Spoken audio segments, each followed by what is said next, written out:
Discover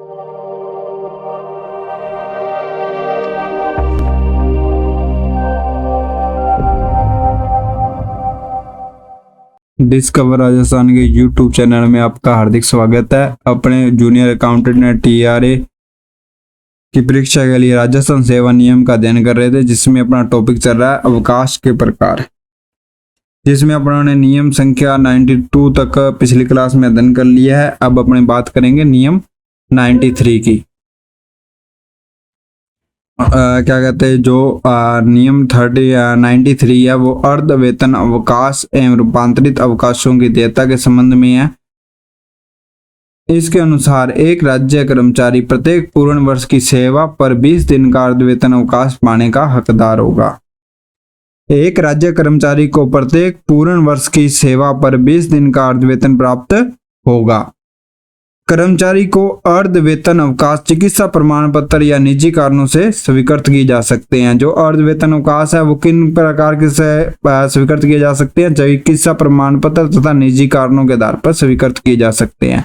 मतलब क्या है कि एक वर्ष में कितने मिलेंगे? 20 मिलेंगे। किस कारण से मिलेंगे? चिकित्सा प्रमाण पत्र, बीमार होने पर या निजी कारणों के आधार पर स्वीकृत किए जा सकेंगे। ठीक है। नियम 93(2)(1) के अनुसार स्थायी सेवा का राज्य कर्मचारी को दे अर्ध वेतन अवकाशों की आधी संख्या तक रूपांतरित अवकाश स्वीकृत किया जा सकता है, जो उसकी समय की बीमारी के आधार पर दे होगा। इस निमित्त उसे किसी प्रकार किसी प्राधिकारित चिकित्सक से चिकित्सा प्रमाण पत्र प्राप्त कर प्रस्तुत करना होगा। रूपांतरित अवकाश निम्नलिखित शर्तों के अनुसार स्वीकृत होगा। जो रूपांतरित अवकाश है वो उसको स्वीकृत करने की शर्तें हैं वो आगे है।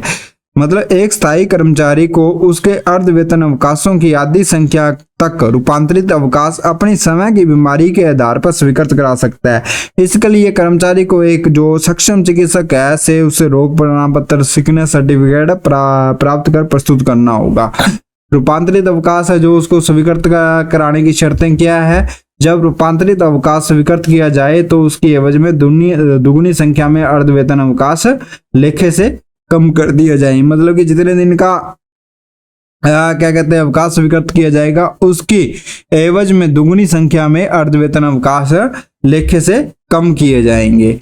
उसके बाद सेकंड नंबर क्या है? अवकाश मंजूर करने वाला सक्षम पदाधिकारी संतुष्ट हो कि अवकाशों की समाप्ति पर राज्य कर्मचारी सेवा में लौटने की पूर्ण संभावनाएं हैं। मतलब क्या है? अर्ध वेतन अवकाश उसी कंडीशन में स्वीकार किया जा सकता है जब उसका अवकाशों की समाप्ति पर राज्य कर्मचारी के सेवा में लौटने की संभावनाएं पूर्ण रूप से होती हैं। इसमें क्या है कि जो अर्ध वेतन अवकाश है वो निजी कारण से भी मिल सकता है और रोग प्रमाण पत्र के आधार पर भी मिल सकता है। रोग प्रमाण पत्र के आधार पर प्रस्तुत करना होगा। रूपांतरित अवकाश की शर्तें दो हैं, जो कौन कौन सी हैं? रूपांतरित अवकाश स्वीकृत करने पर अवकाश के लेखों की दुगुनी संख्या में से अर्धवेतन अवकाश घटा दिए जाएंगे।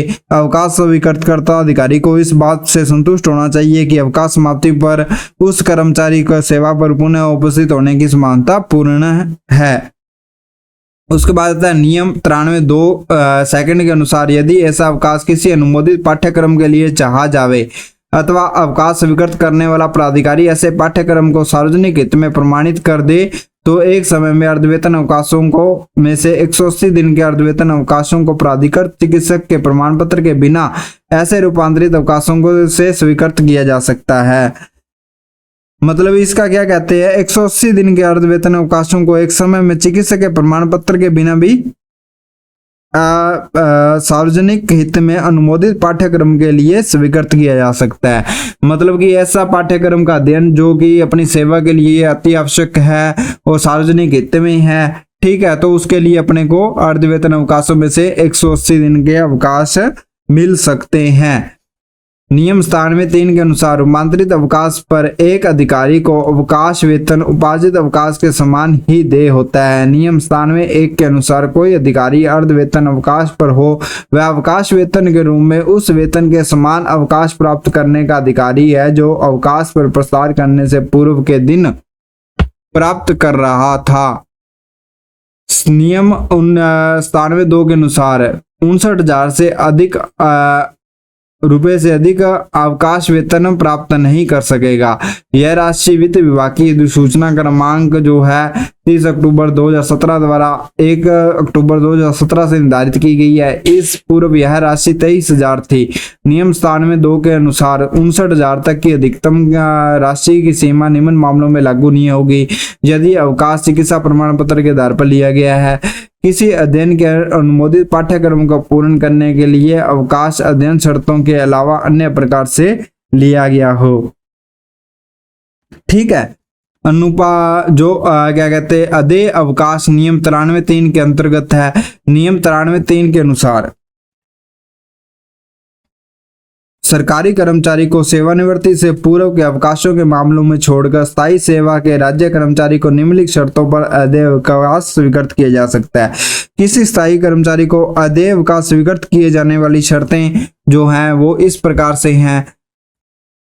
अवकाश स्वीकृत करने वाला प्राधिकारी संतुष्ट हो जाए कि कर्मचारी अदेय अवकाशों की समाप्ति पर वापस हाजिर हो जाएगा। रूपांतरित अवकाश स्वीकृत किया जाता है तो उसकी एवज में दुगुनी संख्या में अर्धवेतन अवकाश लेखे से कम कर दिए जाएंगे। ठीक है, एक शर्त ये है। सेकंड क्या है, अदेय अवकाश उतने अर्धवेतन अवकाश तक ही सीमित होंगे जो वह ऐसे अवकाशों के बाद उतनी संख्या में अर्जित कर सके। नंबर थर्ड, संपूर्ण सेवा काल में अदेय अवकाश 360 दिन से अधिक नहीं दिए जाएंगे, जिसमें एक समय से 90 दिन से अधिक नहीं होगा। 180 दिन का अदेय अवकाश चिकित्सा प्रमाण पत्र के आधार पर, शेष अन्य आधार पर स्वीकृत किए जा सकते हैं। चिकित्सा प्रमाण पत्र के आधार पर अदेय अवकाश प्राप्त करने के लिए प्राधिकृत चिकित्सक से चिकित्सा प्रमाण पत्र प्राप्त कर प्रस्तुत करना होगा।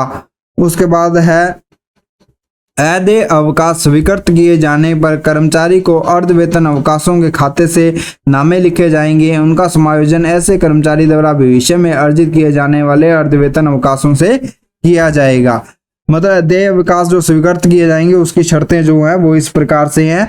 अवकाश स्वीकृत करने वाला प्राधिकारी संतुष्ट हो कि वह कर्मचारी अदेय अवकाशों की समाप्ति के बाद पुनः सेवा पर उपलब्ध आ जाएगा। ठीक है। उसके बाद अदेय अवकाशों की संख्या अनुमानित संख्या तक होनी चाहिए जो कर्मचारी द्वारा अवकाश से लौटकर अर्धवेतन अवकाश के रूप में अर्जित की जा सके। कर्मचारी के संपूर्ण सेवा काल में अधिकतम 360 दिन का अदेय अवकाश दिया जा सकता है। एक बार में 90 दिन तक चिकित्सा प्रमाण पत्र के आधार के अतिरिक्त अन्य आधार पर 180 दिन का अदेय अवकाश स्वीकृत किया जा सकेगा। अदेय अवकाश कर्मचारी के अर्धवेतन अवकाशों के खाते से डेबिट किए जाएंगे। उन्हें भविष्य में अर्जित किए जाने वाले अर्धवेतन अवकाशों से समायोजित किया जाएगा। अदेय अवकाश स्वीकृत किए जाने पर वह कर्मचारी अर्धवेतन अवकाशों के खाते में नामे लिखे जाएंगे। उनका समायोजन भविष्य में अर्धवेतन अवकाशों में से कर दिया जाएगा। ठीक है। उसके बाद आता है नियम 93(4) के अनुसार भर्ती व अन्य सेवा शर्तों के अनुसार नियुक्त अस्थायी सरकारी कर्मचारी को रूपांतरित अवकाश व अदेय अवकाश 3 वर्ष का सेवा काल पूर्ण करने पर ही दे होंगे। एक कर्मचारी जिसे संबंधित सेवा नियमों के अंतर्गत सेवा नियम नहीं होने पर सक्षम राजकीय आदेशों के अंतर्गत अस्थायी रूप से नियुक्त किया गया है, जो उस पद पर शैक्षणिक योग्यता में अनुभव की पूर्ण पात्रता रखता है, उसे 3 वर्ष की सेवा पूर्ण करने के पश्चात रूपांतरित अवकाश तथा अदेय अवकाश स्वीकृत किए जा सकेंगे।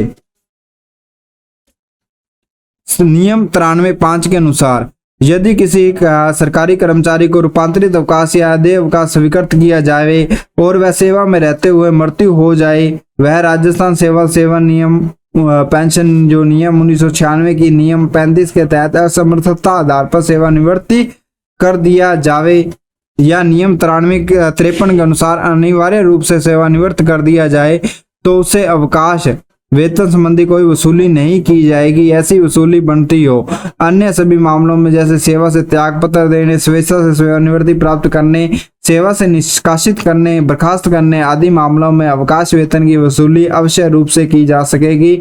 ऐसी वसूली नियमानुसार बनती है, नियमों के अंतर्गत बनती है।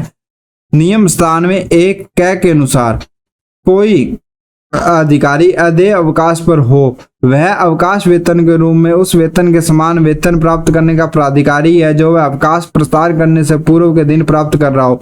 नियम 97(2) के अनुसार 59,000 से अधिक अवकाश वेतन प्राप्त नहीं कर सकता। यदि इससे कम वेतन है तो वह उस वेतन के समान अवकाश वेतन प्राप्त करने का अधिकारी है जो अवकाश प्रदान से पूर्व कर रहा था। इसमें 59,000 रुपए की जो है लिमिट तय कर दी गई है। ठीक है, उसके बाद आता है पुलिस अधीनस्थ सेवा के कर्मियों को टीबी रोग निदान के लिए विशेष अवकाश। नियम 93(1) के अनुसार पुलिस अधीनस्थ सेवा के सदस्यों को किसी के क्षय रोग से पीड़ित होने पर संपूर्ण सेवा अवधि में 6 माह की अवधि तक का विशेष चिकित्सा अवकाश स्वीकार्य है, किंतु निम्न शर्तों की पालना आवश्यक रूप से होनी चाहिए। इसमें यह क्या कहता है, टीबी रोग के निदान के लिए पुलिस अधीनस्थ सेवा के सदस्यों को 6 माह तक की अवधि का विशेष चिकित्सा अवकाश स्वीकृत किया जाता है, जिसमें इसकी शर्तें ये निम्न प्रकार से हैं। राजस्थान सेवा नियम 91-93 के अंतर्गत देय व बकाया अवकाशों का उपयोग पूर्णतः किया जा चुका हो। विशेष चिकित्सा अवकाश एक कर्मचारी को किसी राजकीय अस्पताल, टीबी सेनोरियम या सरकार के द्वारा सिविल सेवाएं चिकित्सा परिचर्चा नियम 1970 अब 2013 के नियम के अंतर्गत मान्यता प्राप्त अस्पताल से भर्ती होकर रोग निदान कराने पर देय होगा। नंबर 3, पुलिस अधीनस्थ सेवा के सदस्यों को निदेशक चिकित्सा एवं स्वास्थ्य सेवाओं द्वारा समय समय पर जारी किए गए निर्देशों द्वारा गठित चिकित्सा मंडलों द्वारा दिए गए प्रमाण पत्र आधार पर राजकीय अस्पताल, टीबी अस्पताल, सेनोरियम में बहिरंग आउटडोर में चिकित्सा कराने पर विशेष अवकाश देय होगा। राजकीय अस्पताल और ये क्या जो टीबी हॉस्पिटल है उससे इलाज कराने पर यह अवकाश देय होगा। नियम 93(2) के अनुसार विशेष चिकित्सा अवकाश नियम 91 और 95 के अंतर्गत देय व बकाया अवकाश के पूर्ण उपभोग के बाद किसी भी प्रकार के अवकाश के साथ निरंतरता में स्वीकृत किया जा सकता है। नियम 93(2) के अनुसार ऐसे विशेष चिकित्सा अवकाश जो उपरोक्त उप नियम 93(1) में वर्णित है की अवधि का अवकाश वेतन उस वेतन के समान होगा जो उसे अवकाश प्रारंभ होने से पूर्व के दिन देय हो। ये था जो नियम 93 अपने जो चिकित्सा अवकाशों से संबंधित था। ठीक है, इसमें कैसे कैसे अवकाश मिलते हैं अर्धवेतनीय अवकाश, इसके बारे में अध्ययन किया। यदि आपको हमारी क्लास अच्छी लगे तो इस चैनल को लाइक सब्सक्राइब जरूर कर दें और कमेंट बॉक्स में जाकर कमेंट जरूर करें ताकि हम अपनी जो अगली क्लास है उसमें जिस प्रकार से आप थोड़ा इम्प्रूव करके अध्ययन करा सकें। जो आपको समझ ना आए टॉपिक उसके बारे में जरूर हमें अवगत कराएं। मिलते हैं नेक्स्ट क्लास में।